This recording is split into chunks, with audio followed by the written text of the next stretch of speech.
7 বছর আগে দিল্লির বিধানসভা নির্বাচনে আম আদমি পার্টির কাছে হেরে গেলেও দিল্লি পুরসভা নির্বাচনে কিন্তু জয় পেয়েছিল বিজেপি। কিন্তু এতদিন পরে 2022-এ এসে দাঁড়িয়ে ভারতীয় জনতা পার্টি কিন্তু 15 বছর ধরে দিল্লি পুরসভার যে দখল তারা রেখেছিল সেই দখল হারালো।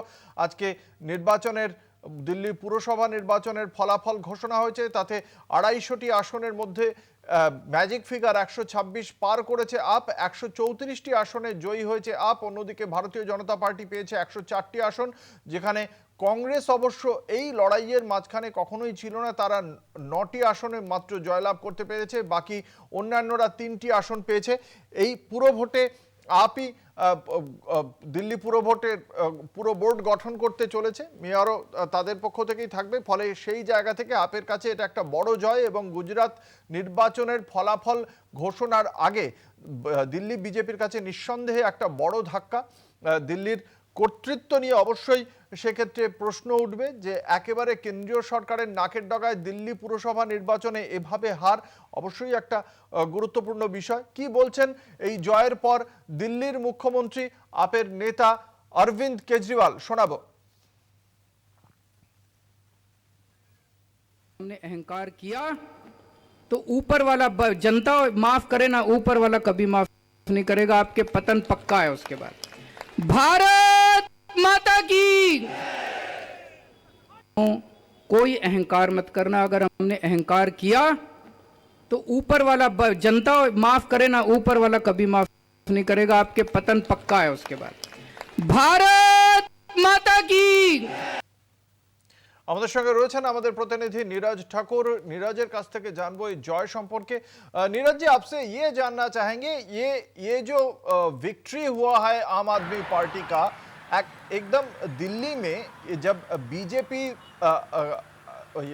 टुमारो जो रिजल्ट निकलने वाला है गुजरात का, उसके पहले ये जो रिजल्ट आया है, ये दिल्ली में बीजेपी का मास बेस जो है वो मास बेस पर कोई धक्का बोल रहा है, क्या बोल रहा है?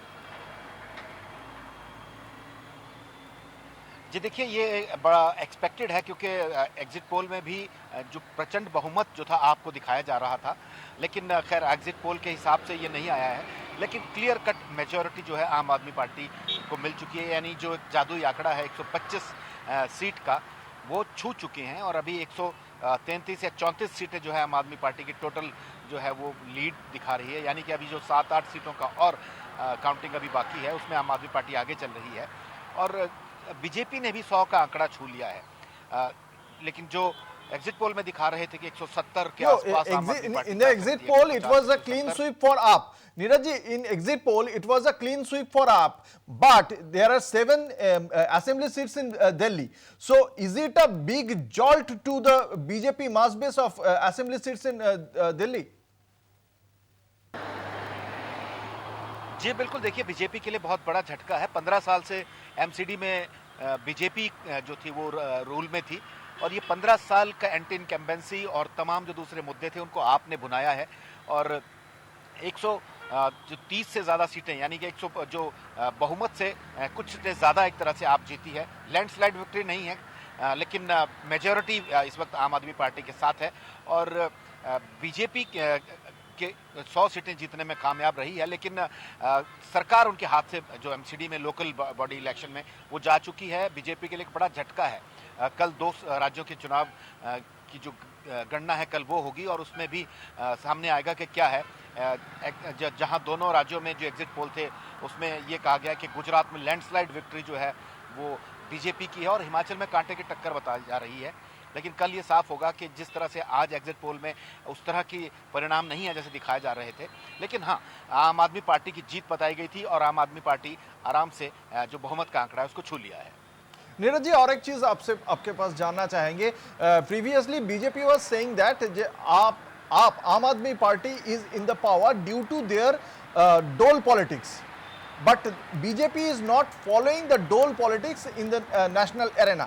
So what about what is saying BJP right now after the Delhi MCD election?